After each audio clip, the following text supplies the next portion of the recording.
وعليكم السلام ورحمة الله وبركاته. رمضان مبارك. علينا وعليكم وعلى أمة محمد إن شاء الله. جيت تشري في القش ولا؟ هانا جينا نتهلوا في ولدي إن شاء الله. ان شاء الله. واش عجبك والو ما شاء الله حاجة مليحة في البلاد وزيادة فينا وماذا بينا اسمها استثمار أكثر وأكثر. ولاية منتدبة لازم تكون بهذه الحوايج وتكبر ماليها إن شاء الله. لا نعطيك مجموعة من الأسئلة جاوبت عليهم راح تدي الهدية إن شاء الله. السؤال الأول يقول كاينة واحدة مريحة في دارها. أي وفي التروازيام ايطاج أي شادة تليفونها طيشته برا ما تكسرش على واش حديد كيف التليفون طيشات من الفوق ما تكسر. التروازيام ايطاج ما مش تكسرش. تليفون معناها. مش وش هي تليفون. هاتف. انا كان درت له مضافية قطع طيران. ما خلع ما هو الحيوان الذي لم يقم بهدم الكعبة؟ الحيوان الذي يقوم بهدم الكعبة نقول لك عليه ولا قول ماذا بيا ما أعرف والله. انا كان دارت له مضافية.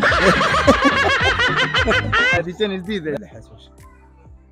نقول لك لحاجة تقول لي ما لحاجة. الهضرة سطر المعنى بحر. حيوان اللي ما هدمش الكعبة. الفيل.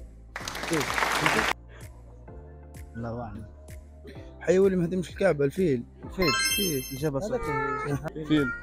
ها الإجابة هاي اللي عندك الإجابة يا صاحبي أنت. هذا بدا يخدم شيء. قل هو الله أحد. الله الصمد لم يلد ولم يولد ولم يكن له كفوا أحد. الصمد هو الفرد الأحد. قل هو الله الصمد. قل هو الله أحد الله الصمد. الله الصمد لم يلد ولم يولد. اسمه الصمد الله سبحانه عز وجل. الصمد يعني الأحد الفرد. الفرد. كانت عندك الإجابة. كانت عندي الإجابة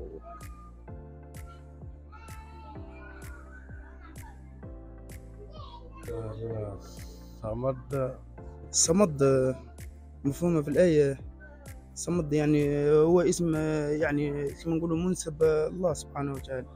صمد الآية. شغل حاجة. قل هو الله أحد الله الصمد. خالد. حاجة ما تفناش.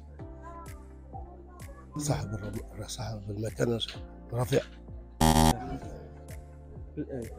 الآية الصمد أن الله صامد بذاته. الصمد من اسماء الله الحسنى. الشخص الذي تصمد إليه أخلاقه. الله الصمد لم يلد ولم يولد ولم يكن له كفوا أحد. الله لا إله إلا هو الحي القيوم. اللهم صل وسلم على سيدنا محمد في كل وقت وفي كل يوم. صمد الله أعلم الصمت.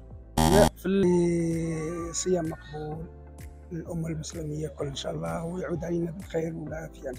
بمناسبة رمضان المبارك نتمنى جميع الأمة الإسلامية أن تقضي الشهر رمضان المبارك بكل صحة وعافية. صيام مبارك إن شاء الله وصحة سامكم. رمضان كريم على أمة محمد أجمعين. رمضان مبارك علينا وعلى أمة محمد. ونشكر سبيرات عبيد محلات عبيد للتسوق. ايوه لاني كنت نتابعها قبل في الباج تاع ماكش غلط. كانت سوبيرات وحولوها. ايوه باسكو تبعتها في الباج اللي كانت في واد سوف. رمضان مبارك كل عام وانتم بألف خير. الصمد هو الله يعني هو الله. الله. بخصوص شهر رمضان نشكروا محل سبيرات عبيد ونشكروك انت شخصيا لانك دائما يعني كل رمضان معودنا ان نلقوا فقرات نسمات رمضانيه وان شاء الله تتطور اكثر واكثر ونلقوا دعم ان شاء الله. دعم اكثر واكثر وان شاء الله القناه ان شاء الله ما نقولوش فيسبوك. بسم الله الرحمن الرحيم. قل هو الله احد الله الصمد لم يلد ولم يولد ولم يكن له كفوا احد. الصمد وش المفهوم تاعه؟ الصمد بمعنى هو المتنزع عن كل شيء. المتنزع عن كل شيء. ألف مبروك الإجابة صحيحة إن شاء الله في هذا الفصل المبارك أتمنى النجاح والفوز لأبطالنا في غزة إن شاء الله. وبارك الله فيكم على هذه المبادره الجيده. لا باس يتناول الجميع ان شاء الله. الحمد لله الذي هدانا لهذا وما كنا لنهتدي لولا ان هدانا الله. لقد جاءت رسول ربنا بالحق. اللهم لك الحمد حمد كثيرا طيب المبارك. السلام عليكم ونشكركم، واللهم لك الحمد شكرا على هذه النعمه وهذه الرحمه، والسلام عليكم.